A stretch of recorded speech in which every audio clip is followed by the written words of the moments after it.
Halo semua, perkenalkan nama saya Nilo Tudesika Epindelia. Jadi, saya adalah mahasiswa Staf Negeri Empu Kuturan Singaraja dengan NIM 2211031080 dengan prodi Pendidikan Guru Sekolah Dasar.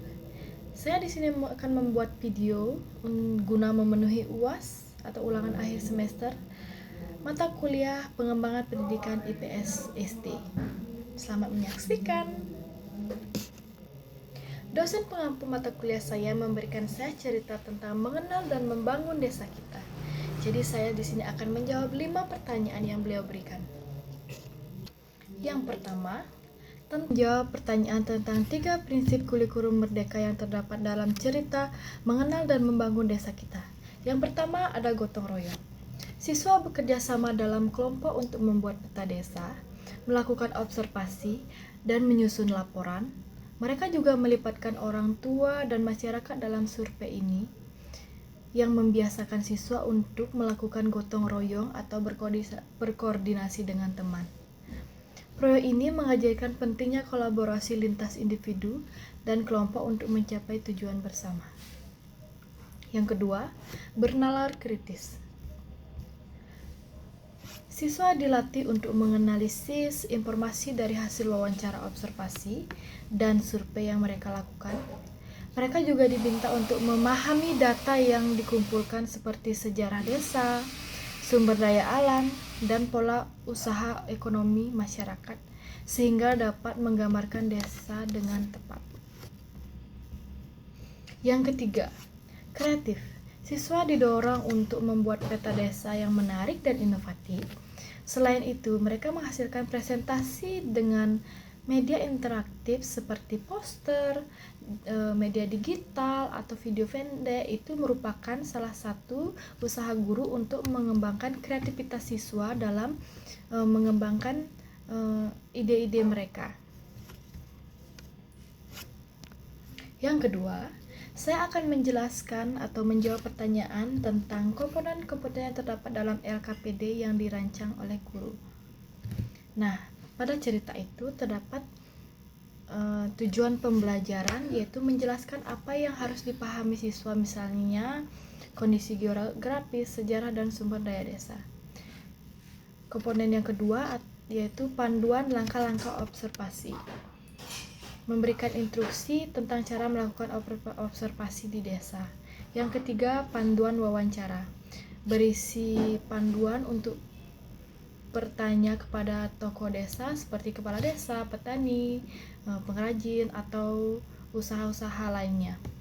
Yang keempat, ada tabel atau format untuk mengumpulkan data. Yang kelima, pernyataan atau pertanyaan pemantik bernalar kritis. Yang keenam, panduan pembuatan peta dan laporan. Yang terakhir ada refleksi dan penilaian diri. Nah, dalam LKPD tersebut berisikan atau contoh isi dari LKPD itu adalah contoh isi LKPD yang pertama, mengenal dan membangun desa kita. Itu adalah judulnya. Tujuan pembelajarannya, siswa mampu mengidentifikasi lokasi geografi penting di desa. Siswa mampu memahami sejarah desa melalui wawancara dan mencari informasi lainnya. Langkah-langkah kegiatan yang pertama ada observasi lapangan, yang kedua ada wawancara tokoh desa. Contoh pertanyaannya yaitu bagaimana sejarah berdirinya desa tersebut. Desa tersebut itu adalah desa yang mereka observasi. Yang ketiga ada analisis data, lengkapi data disebut di tadi kan ada tabel, kita melengkapi tabel tersebut. Yang keempat, peta desa.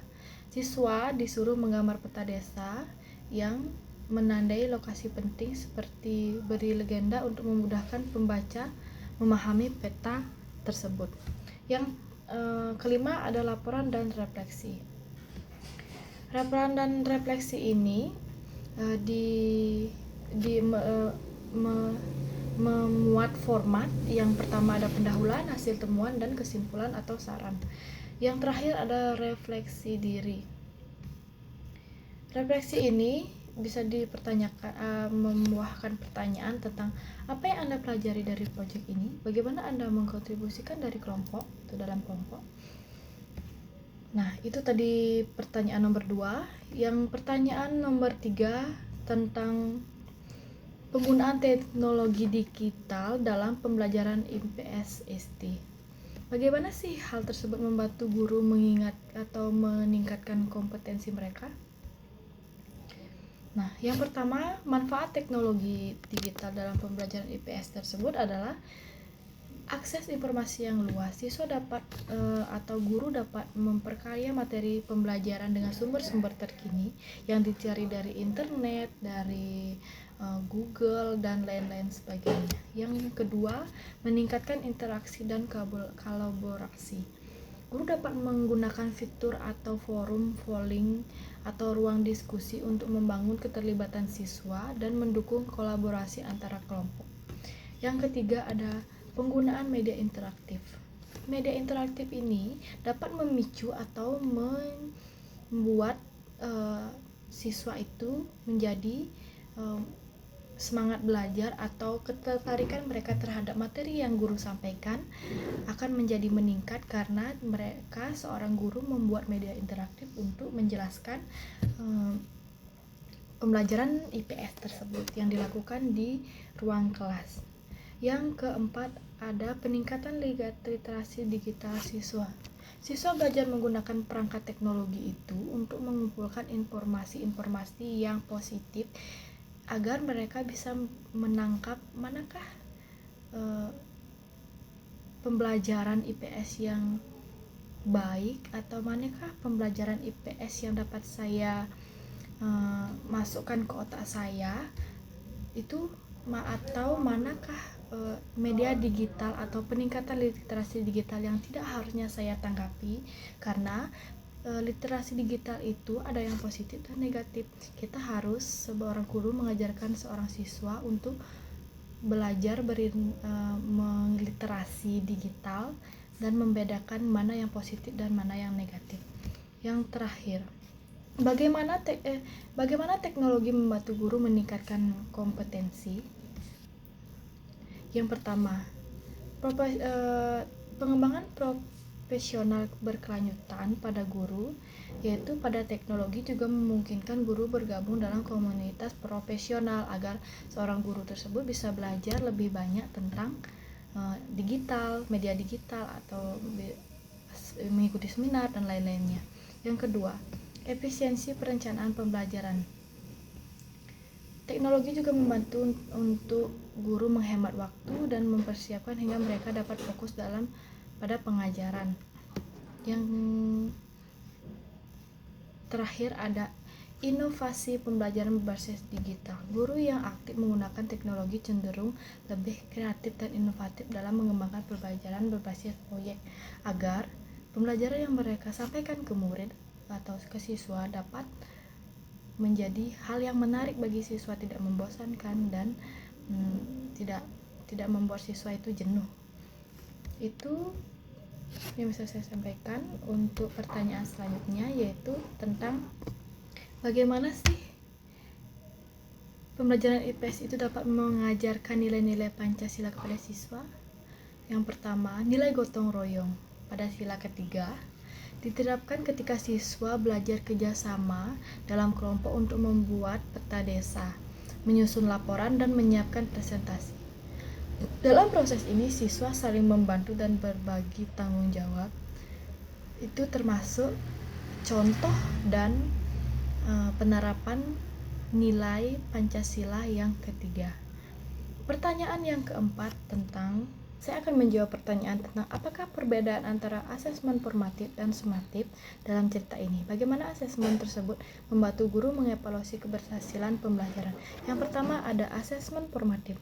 Asesmen formatif ini dilakukan pada saat pertemuan atau guru mempertanyakan ini pada saat proses pembelajaran untuk memantau kemajuan siswa dalam memberikan umpan balik guna meningkatkan keterampilan dan pemahaman mereka. Yang kedua ada asesmen sumatif. Asesmen sumatif ini dilakukan pada saat akhir atau dilakukan pada akhir pembelajaran dengan mengevaluasi akhir berdasarkan kriteria tersebut. Contohnya, guru menilai tentang proyek yang dibuat, yaitu tentang peta. Guru menyuruh siswa atau siswanya untuk mempresentasikan hasil belajar mereka. Disitulah para guru menilai kemampuan atau mengevaluasi keberhasilan pembelajaran yang guru lakukan kepada siswa. Nah, itu yang terakhir ada pelibatan orang tua dalam proyek. Mengenal dan membangun desa kita sangat mendukung keberhasilan pembelajaran IPS. Karena apa? Peran sebagai pendukung utama dalam proses pembelajaran siswa itu adalah di luar kelas. Orang tua diajak berpartisipasi dengan membantu siswa melakukan survei kecil seperti menggali informasi tentang tradisi gotong royong atau mengelola sampah di desa. Keterlibatan ini memberikan siswa akses langsung ke data yang relevan dan membantu mereka memahami konteks sosial budaya secara lebih mendalam. Selain itu, kolaborasi ini memperkuat pengalaman belajar berbasis proyek karena orang tua dapat menjadi mentor atau fasilitator dalam kegiatan seperti wawancara dengan tokoh desa atau observasi ke lapangan. Dukungan mereka juga memotivasi siswa untuk belajar serius dalam menyelesaikan proyek. Melalui interaksi ini, orang tua secara tidak langsung menuntut atau turut berkarya proses pembelajaran yang diberikan atau wawasan lokal yang mereka dapatkan. Sekian yang bisa saya sampaikan. Jika ada salah kata, saya mohon maaf. Saya ucapkan terima kasih. Om Santi Santi Santi Om.